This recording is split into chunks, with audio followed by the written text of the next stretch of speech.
Hello, this is Shanker and I'm here today to talk about the planets. In my last 12 videos I've talked about the 12 houses. So now it is important that we understand the planets. And it is this whole relationship, permutation and combination between planets, houses, aspects, placement, conjunction, etc. and the degrees which actually will help you in predictive astrology. So what I'm going to do today is going to talk about all the 9 planets in the coming 9 videos. The first planet which I would like to start with is Sun. Sun is the most important planet for ourselves. It depicts the soul, the inner soul. It is the king of the solar system. Sun is an important planet also because it controls your spirit to fight. Spirit to fight not only in the material world but also the spirit to fight within yourself. If you have a health issue, etc., it's only if the sun is strong you'll be able to recoup. Sun also depicts the father. What will be the status of your father and the relationship with your father will also depend upon the sun. Sun is also very important for profession.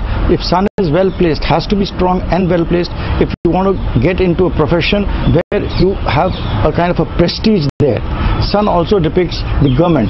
So if you're going to get into a government servant or going to interact with the government, especially with the central government as they say, it is sun which is critical and extremely important. Therefore, sun is a planet which governs your ego, which governs yourself, it governs your soul, it takes care, looks after or tells you about the condition of your father, your relationship with your father, and sun at the end of the day also is how, if you have a health problem, how much you will be able to recoup or come up out of that health problem. Sun is very strong in 3 signs at least: Aries, Leo and Sagittarius. These are the fiery signs and it somehow matches with the characteristic of the sun. So sun is very strong in Aries, in Leo and in Sagittarius. Sun is very important and it is exalted in Aries and it is debilitated in Libra. Now it does not mean that if a planet is debilitated it becomes weak and you say it's not going to give you anything. In the present context of Kali Yuga, sun or any other planet when debilitated, it just shows that you will operate in a way which is not king-like. You will operate in a way which is from the side, slimy, tricky. It only tells how your soul, how you think in terms of operating in the world.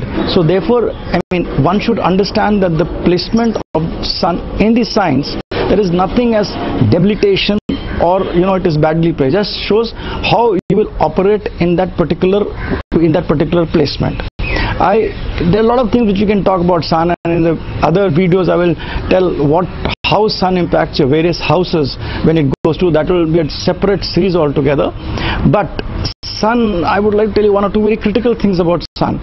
Sun is a king. It's a mild malefic. People call it a malefic, but it's a mild malefic. Malefic to the extent that it is hot. So it is egoistic. Being hot and being egoistic does not work everywhere. So therefore, at some places it is not very good. Like if sun is in your 12th house. 12th house is the pleasure of bed. So it gives a different connotation to your whole attitude towards having the pleasure of bed. It gives a fiery instinct, it gives you ego, which may not be very good if you want to go for bed pleasure. Just an example I am trying to give you. So therefore sun has to be looked in that way. It is not a malefic, it is just a mild malefic. Sun's relationship with various planets, I cannot go through all relationships, but what is important is that when sun is with Jupiter, it makes it very strong. Sun with Jupiter, aspected with Jupiter, it gives a lot of positivity to the entire combination, because Jupiter is wisdom, Jupiter is understanding, Jupiter is knowledge, and when the sun is the king, when it gets all this, it obviously becomes more powerful and it becomes more potent in giving positive results. In the negative part of it, only one combination I like to tell you is that when sun is with Venus, Venus governs your love, sex, marriage, relationships. In that aspect, when sun is with Venus, sun tends to burn the qualities of Venus, and only if they are in conjunction of 2 to 3 degrees. When sun and Venus are together, it burns the qualities of Venus. A sun does not like too much of getting into kinds of where which is the potency of Venus, it reduces it to a great extent. So in terms of complying to a set rule of marriage love, relationship. A king does not like all that. So when Sun is in close conjunction with Venus, 2 to 3 degrees off, it will give some problems in the marital aspects, married life and love. There is some delay, some procrastination, some issues will be there. But again, it will depend on a lot of things like placement, aspect, conjunction, degrees, the D charts, and above all the Dasha, Bhukti, Antar. These are very important things.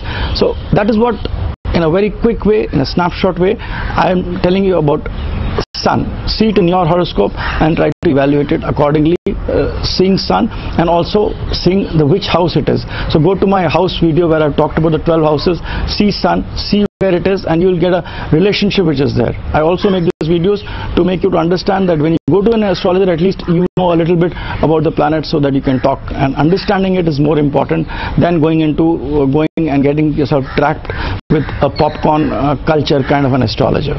So that's for today.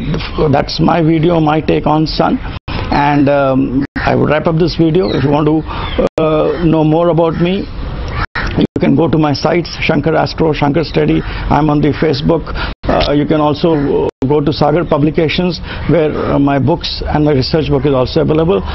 That's it, and also subscribe to this channel, see more of the videos. Thanks a lot. Bye for now.